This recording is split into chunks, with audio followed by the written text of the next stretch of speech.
Tiga. Assalamualaikum warahmatullahi wabarakatuh. Waalaikumsalam warahmatullahi wabarakatuh. Perkenalkan saya Laura. Mau wawancara nih, ayah saya gimana sih pada mulainya bisa didiriin yayasan rumah singgah, atau boleh diceritain nggak sebenarnya ini yayasan apa dan gimana kesehariannya? Ya, sebenarnya sahabat Ayah Sarah ini bukan komunitas atau yayasan besar, Kak. Kita hanya perkumpulan orang tua yang anaknya penderita kanker, yang saat ini seperti saya, contoh Sarah sudah tidak ada. Saya berinisiatif dan ingin terus mewujudkan keinginan Sarah untuk membantu teman-teman seperjuangannya yang masih berjuang untuk mengikut kesembuhannya. Sahabat Ayah Sarah ini ada beberapa relawan, yaitu Mama Nara, Mama Hilal, dan Mama Fahri. Beliau dulu semasa berjuangnya kita bantu, saya bantu. Saat ini sudah tidak ada anaknya, kita tarik untuk bergabung di Sahabat Ayah Sarah. Kita sepakat untuk membantu teman-teman seperjuangan Sarah yang masih berjuang. Jadi Sahabat Ayah Sarah ini terbentuk awal mulanya ya Sarah sendiri yang dia ingin sekali membantu teman-teman seperjuangannya. Sampai saat terakhir dia pergi, itu dia meminta membuatkan satu acara. Kebetulan pada waktu itu pas hari kanker anak, kita buatlah acara. Di situ Sarah kondisinya sedang benar-benar menurun, dan kondisinya menurun, Sarah tetap ingin berkumpul dengan teman-temannya. Ini Sarah yang ngusulin ya? Sarah yang ngusulin. Nah, 8 tahun. Nah, saat itu terakhir Sarah berkumpul dengan teman-temannya, dilarikan ke IGD sekitar 2 minggu atau 3 minggu ya. Sudah memang Sarah sudah paliatif kan, secara medis memang sudah menyerah kan dokter.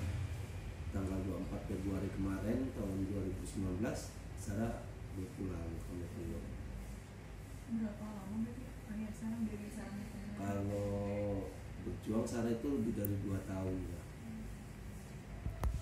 Jadi untuk mungkin sedikit rumah singgah ini emang saya berkeinginan mendirikan rumah singgah ini, tapi terbentur biaya. Pada waktu itu sempat kita ngobrol dengan yang punya rumah ini, menyampaikan, ayah kenapa kita punya rumah kosong, katanya kan dulu rumah ini bekas TKW, penampungan TKW. Nah, Bu Haji Mangkat ini yang punya rumah ini menyampaikan ke saya, jadikanlah rumah singgah, katanya kan.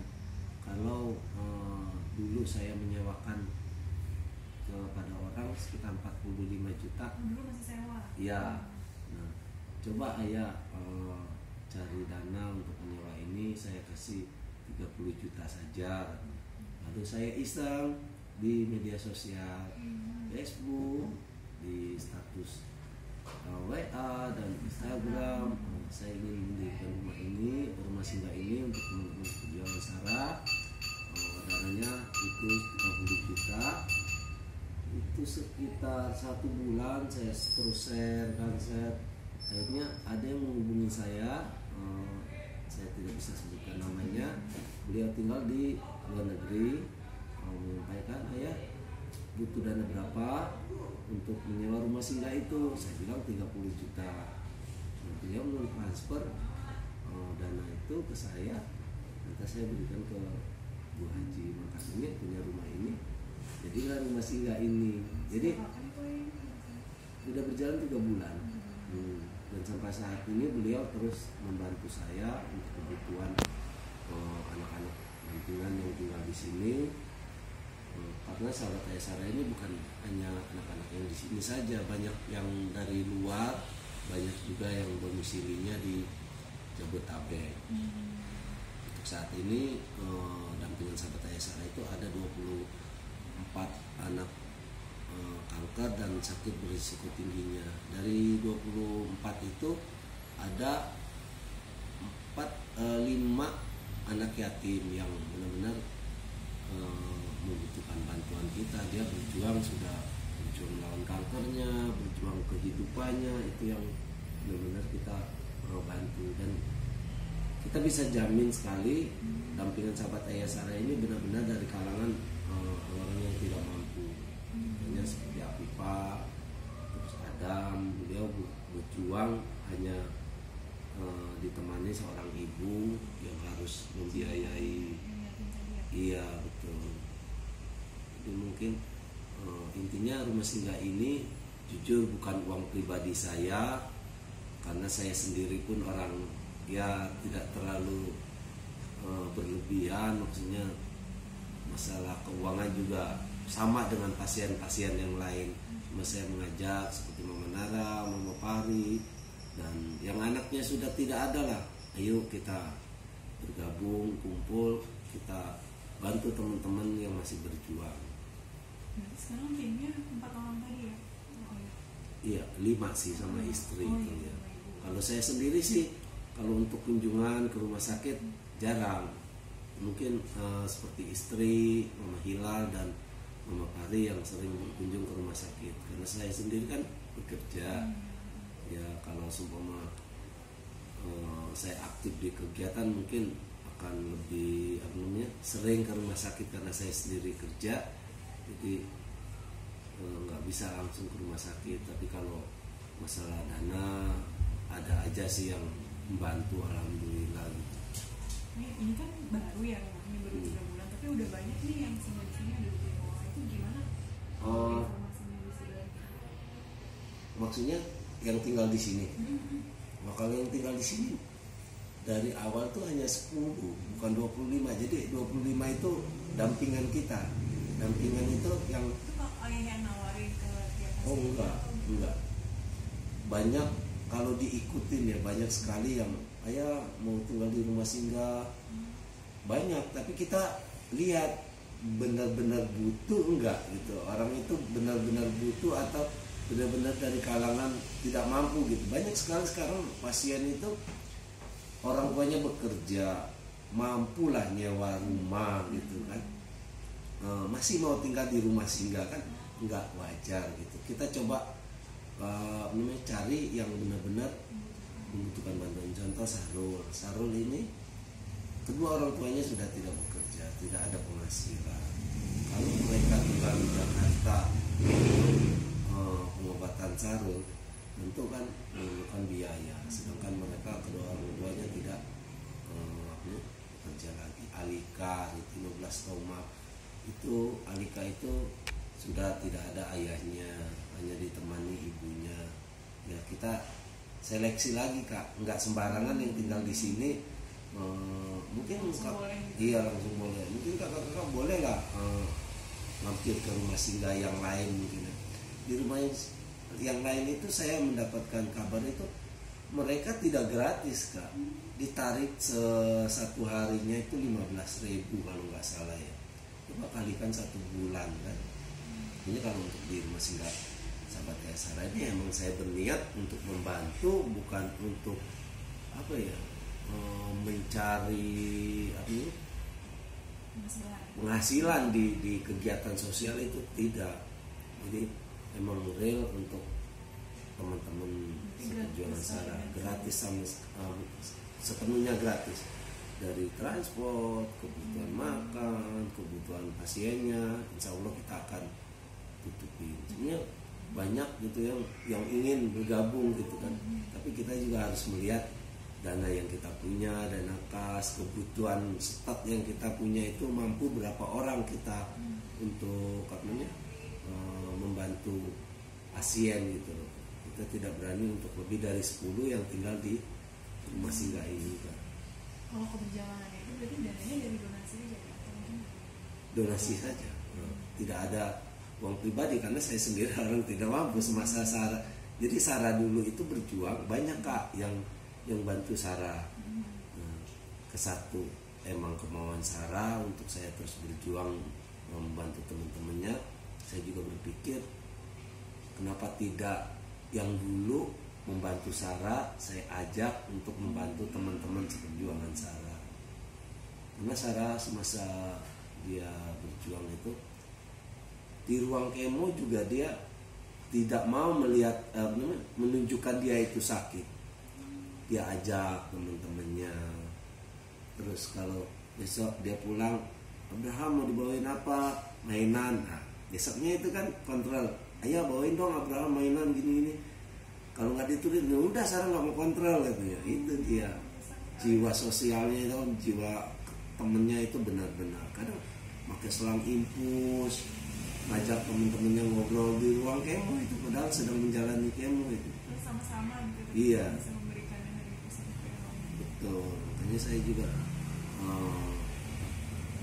bagi saya Sarah itu ya bukan aja anak saya, guru besar saya, terus sahabat saya yang bisa merubah kehidupan saya, peduli dengan teman-teman dia gitu ya, karena Sarah tadi ini bukan atas nama pribadi saya ya, karena Sarah tadi. momen apa sih yang paling teringat kalau bareng Sarah? Ya kalau bareng Sarah itu dia itu sebenarnya paling dekat sama saya. Awal-awal dia sakit itu apa-apa maunya sama saya, masalah tindakannya. BMP itu pengambilan sum-sum tulang belakang. Itu saya masih ingat benar, dia tidak mau kalau tidak ditemenin ayahnya. Begitu tindakan, disuntik berapa kali itu saya melihat sendiri kan, itu benar-benar membuat sedih lah. Terus yang paling membuat saya teringat benar Sarah itu, dia itu anaknya penuh dengan ceria, penuh dengan semangat. Itu yang saya kadang terbayang-bayang terus gitu ya. Karena keceriaan dia tunjukkan bahwa dia tidak sakit, mengajak teman-temannya semangat untuk melawan sakitnya. Kadang saya berpikir saya yang sudah sedewasa ini, seorang ayah tidak sesemangat Sarah gitu. Sempat dulu saya kekurangan dana gitu, sempat ingin berhenti di kegiatan ini, tapi mengingat Sarah tadi kan, ya saya harus lanjutkan gitu. Berarti apa yang mendorong ayah, kan ini nggak gampang ya, katanya pernah nggak diterima lingkungan sekitar juga. Ya lingkungan sekitar. Jadi mungkin lingkungan sekitar sini belum mengerti benar masalah kanker. Mereka warga sini takut akan kanker itu menular. Tapi coba kami telusuri maunya mereka seperti apa. Mereka ingin menyuruh mendatangkan dokter untuk menjelaskan bahwa kanker ini tidak menular.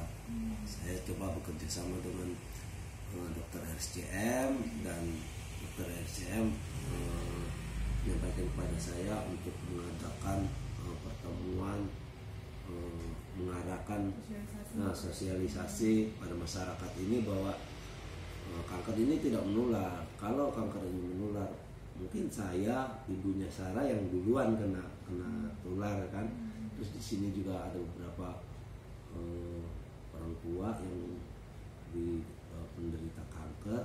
Mengapa mereka tidak diperbolehkan kalau memang kanker itu menular kan? Nah, kita ada sosialisasi tadi bekerjasama dengan puskesmas setempat, dan juga mereka menerima, termasuk RW setempat mendukung kegiatan saya. Dan kemarin juga kita kedatangan dari Densos, kecamatan, kelurahan mengunjungi rumah singgah ini, dan mereka alhamdulillah supportnya begitu besar, ingin membantu melegalkan sahabat ayah Sarah ini menjadi terbentuk suatu yayasan atau komunitas yang tercatat di pemerintah. Kalau selama ini kan kita hanya perorangan, tidak atas nama pimpinan itu belum sama sekali belum. Makanya kemarin dari Densos, kecamatan dan kelurahan sangat-sangat mendukung, bahkan mereka menyampaikan luar biasa ya Sarah bisa bergerak melebihi dari yayasan. Ya, karena saya yakin apapun yang saya lakukan selama itu niat saya baik, pasti akan banyak bantuan yang terus mendukung saya. Kalau misalnya ada teman-teman di luar sana yang mau ikut gabung ke yayasan atau bantu volunteer atau jadi itu Ya bisa melalui IG atau Facebook juga ada. Facebooknya udah aktif ya? Aktif, tapi lebih aktif sih di IG. Di IG. Makanya untuk bantuan juga sekarang kita sebenarnya kegiatan ini banyak sekali Kak, suka dukanya gitu. Ada yang minta bantuan ke kita mengajukan, kita lihat sepertinya belum masuk kriteria kita kan, karena jangan salah loh Kak, sekarang ini dari orang tua pasien itu banyak loh Kak, banyak sekali yang memanfaatkan anaknya yang sakit. Oh gitu. Jangan salah, iya. Makanya kita tidak bisa sebutkan nama pasiennya. Beliau kita bantu Kak. Itu mulai tanya Mama Sarah, beliau dari daerah datang, belum punya apa-apa. Coba kita bantu seperti bantuan tempo, susu. Setelah kita bantu, dia mendapatkan salah satu donatur yang alhamdulillah bisa mencukupi kebutuhan dia. Kita coba lepas Kak, coba lepas beralih untuk orang lain kan, karena si pasien ini sudah mendapatkan bantuan yang cukuplah melebihi dari apa yang pernah kita berikan. Tapi terkadang manusia itu emang begitu Kak, dengan kondisi anaknya yang kasihani ya, perlu dikasihani gitu, memanfaatkan, coba minta bantuan ke tempat lain, minta bantuan ke sana kemari, sampai satu dari donatur tetap saya menyampaikan ke saya, ayah maaf, si A minta bantuan ke saya, ngomongnya sama ayah nggak dibantu lagi. Saya coba jelaskan kepada donatur itu, iya Kak, betul saya tidak membantu lagi. Karena kenapa? Dari hasil camping kita bisa itu kan lumayan besar kan dia kan. Terus bantuan dari mana-mana juga besar. Kenapa kita harus bantu dia lagi? Kenapa nggak orang lain yang benar-benar membutuhkan bantuan gitu loh? Itu tidak 1-2 orang Kak, itu banyak sekali. Jadi betul. Jadi seharusnya bantuan yang diberikan itu untuk si pasien, tapi dimanfaatkan seorang tua gitu. Ini lebih hati-hati lagi, teliti juga. Makanya saya juga ke pasien dampingan, kita coba akan mencukupi kebutuhan anak-anak. Selagi kita bisa bantu, pasti kita akan bantu. Tapi tolong, untuk kalau ada dari komunitas lain atau yayasan lain ingin membantu, tolong koordinasikan ke kita, karena saya juga tidak ingin pengalaman saya semasa saya berjuang banyak yang ingin bantu, inilah itu postingan di mana-mana tentang video Sarah, foto Sarah, tapi donasinya kita tidak terima. Itu banyak juga komunitas atau yayasan lain yang memanfaatkan orang sakit. Insya Allah di sahabat saya Sarah, dengan pengalaman saya, dengan pengalaman relawan yang dulunya pernah mendampingi anaknya berjuang, insya Allah kami mengerti sekali kebutuhan mereka itu apa saja. Insya Allah kami akan amanah dari titipan dari para donatur, kita benar-benar salurkan kepada orang-orang yang benar-benar membutuhkan bantuan. Masih Sarah, mungkin untuk sekarang videonya segitu aja. Jadi kita lanjut bincang-bincang di Rabu boleh ya? Boleh. Terima kasih, assalamualaikum. Ya,